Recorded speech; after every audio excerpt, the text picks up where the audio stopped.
As you can imagine, all these editing features give us amazing control over the final product. And that the fact that we have these features has actually changed the way in which we record, in that we often will record many takes or many versions of a single performance and then choose the best pieces from all of them and create a compiled version or a comp track that includes the best pieces from all those different takes.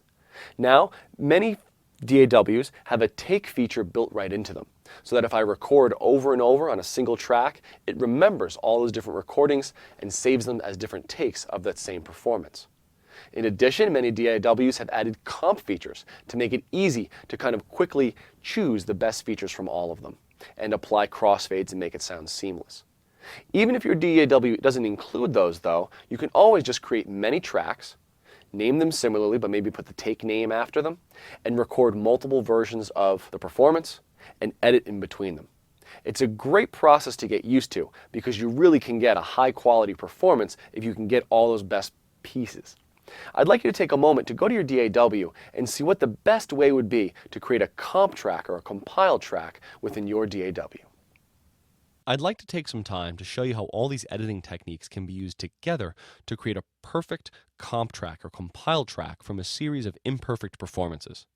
I had played bass to a drum groove earlier in this lesson, and I did 2 takes at it. They're both good, but imperfect in different ways. And I'm going to take pieces of both to create a perfect performance. The first thing I'll need is a new track to build the compile onto. And we'll create a new mono track because the previous ones are mono, and I'll set the input to none.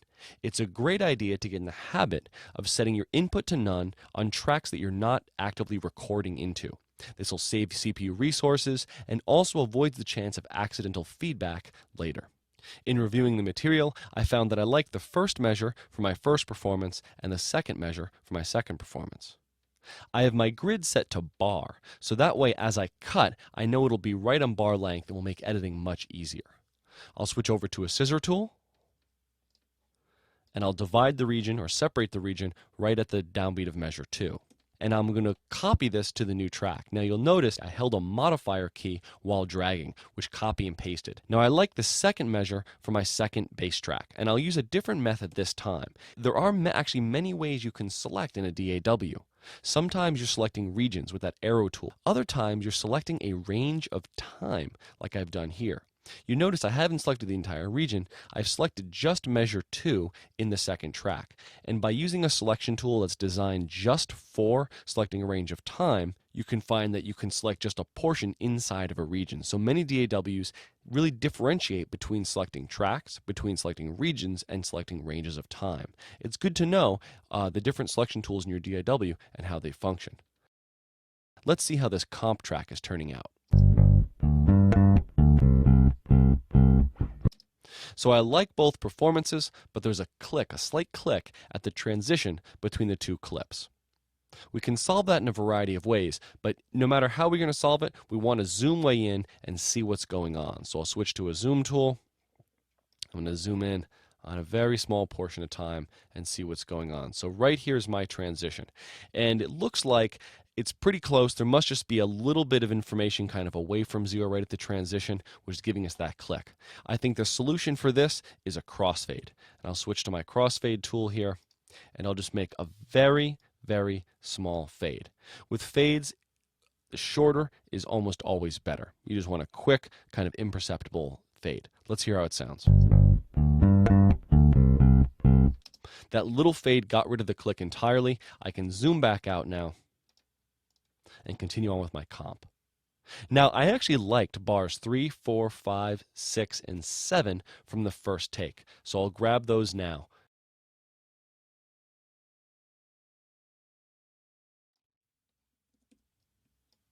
Again, Option drag, and I like the last bit from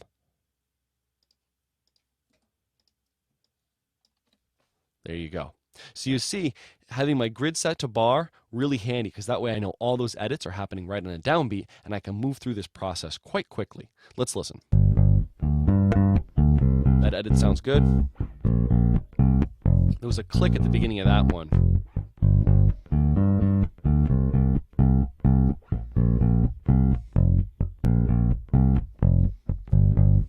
And there was a click at this one also. So we have 2 small clicks to deal with. There's also one note I don't love in there. Let's hear it. That right there. There's a really big click in my performance. I might want to grab this measure from this over here. Let's try that out. Try measure 4 here. Let's try the whole thing now.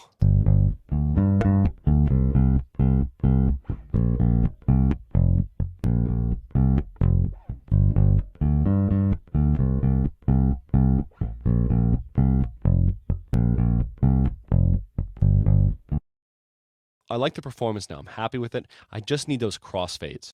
Let's hear it.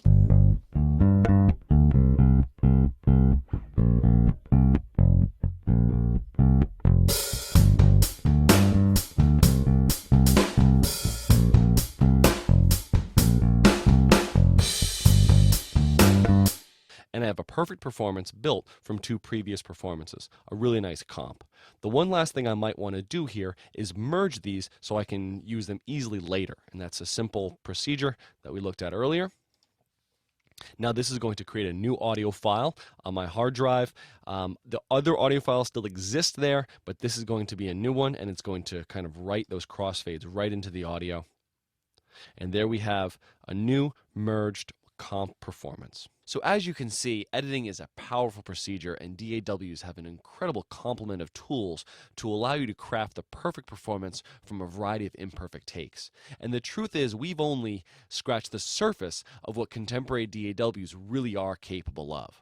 You'll always find yourself relying on cutting, moving, copying, crossfading, and zooming. They're essential tools, and you have to be good at them if you want to have some kind of fluency with this. For me, the trick to editing is being efficient. You have to know what you want to do, and you have to be able to do it quickly. Now, we've looked at a very simple, kind of isolated usage right here, this kind of comping a take with just 2 different bass performances, and it was pretty understandable. But what happens when you have 10 takes and you have an entire tune? Well, in that case, you're going to have to be much more organized and careful. And in the next segment, we'll look at some of the important tools that are available in all DAWs to organize and to make this process even more efficient.